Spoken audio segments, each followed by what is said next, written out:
अच्छा शबर जैदी साहब ज़रा बताएगा, अब थोड़ा सा आगे बढ़ जाते हैं। IMF का मामला, एक तो ये कि हमेशा ये बात हुई कि उस हुकूमत ने जितने कर्जे लिए, अब बहरहाल कर्जे लेना है, हमारी मजबूरी है, हमारी ज़रूरत है। लेकिन अभी हुकूमत ने कहा कि जी हम सैलरी क्लास को भी थोड़ा रिलीफ देना चाहते हैं, और एक आध चीज़ों में उन्होंने एक हदफ मुकर्रर किया महंगाई का भी, जिस पर IMF ने थोड़ा सा शो ये किया, अदम इत्मीनान कह लें या जो भी कह लें, कि आप दीगर तरीके से बताएं कि फिर आपकी रेवेन्यू जनरेट करने की स्ट्रैटेजी क्या होगी। क्या हम IMF को मुतमईन कर पाएंगे सर इस हवाले से? देखिए, जो दो बातें हैं, इस पर सैलरी का टैक्स रेट पे थोड़ी बहुत कमी हम कर लेंगे, क्योंकि पहला वाला इंक्रीज भी गलत था। मगर जो सैलरी तबका है, 50,000 रुपए जिसको सैलरी मिलती है, उसको उससे आप टैक्स ले रहे हैं, ये जुल्म है बेसिकली। इंडिया में ये रेट जो अमाउंट है वो 36 लाख तक टैक्स एग्जेम कर दिया है उन्होंने, 36 लाख पाकिस्तानी, 12 लाख इंडियन।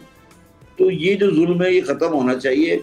मगर बाकी बातें जो आप कर रही है उसकी मैं उस पर कोई कमेंट नहीं करना चाहता, सिर्फ बातों की हद तक है, उसकी कोई हैसियत नहीं। अच्छा शबर जैदी साहब, चले जब हम बात करते हैं ना कि सारा बोझ अवाम पे डलता है, अवाम बिजली के बिल आपको पता है इस हद तक इंक्रीज़ हो चुके हैं, लोगों की इस्तात नहीं रही है बिल पे करने की।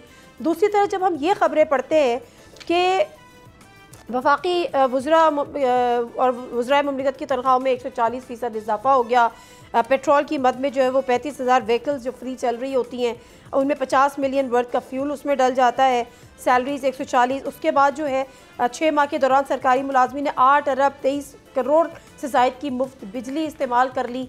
तो अवाम पर तो ये खबर बिजली बन के गिरती है। ये अय्याशियाँ ख़त्म हो सकती है, यहाँ से सेविंग हो सकती है। देखो मेरी बात सुनो नादिया, वो जो बेचारे इस्लामाबाद में बैठे हैं, जो आपने डिबेटिंग क्लब बनाया हुआ है असेंबली की शक्ल में, उन बेचारों की कोई हैसियत नहीं है, तो उनको थोड़े बहुत शौक पूरे करने दो। तुम उनके पीछे क्यों पड़ी हुई हो? 8 बिलियन खर्च हो जाता है, 13,000 में 8 बिलियन को क्या परेशानी है, करने दो।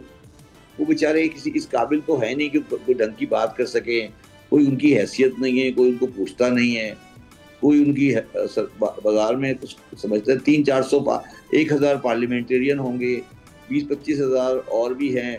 तुमने खुद ही कहा कि 8 अरब रुपए का खर्चा वो खा रहे हैं, खाने दो उनको। तुम लोग इस पे ये इशू बनाकर, ये नॉन इशू है, इसको क्यों लेकर चलते हो?